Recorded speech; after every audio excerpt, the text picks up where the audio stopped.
نقيس الجلد. ها نتوما شوف راه والو ما تحرقكش.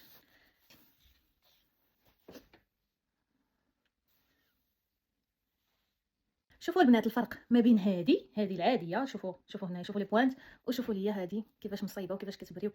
من كثرة ما هو زوين قررت انني نعاود معكم فيديو اخر. الصوت والو، وشوفوا السرعه، وشوفوا كيفاش يخلي الشعر. شوف كيفاش يخلي البريون.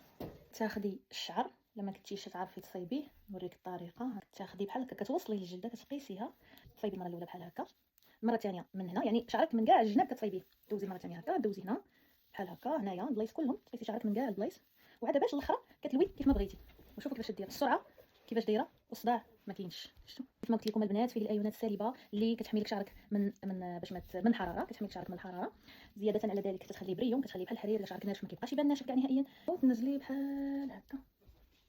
شوف عندك ايفيلي، شعرك ايفيلي، بغيتي تصايبي بحال هكا، بغيتي تصايبي بحال هكا، تصايبي بحال هكا. شوف كيفاش يدخل، وكيجي الشعر كامل بحال هكا. ما بغيتيش تيعجبك البوكل بحالي، بالزربه بالزربه. الا كانت يديك خفيفه في 10 دقائق تسالي. انا دابا 10 دقائق انا ساليت، بقات لي غير لا فرونش. كيفاش تصايب الشعر.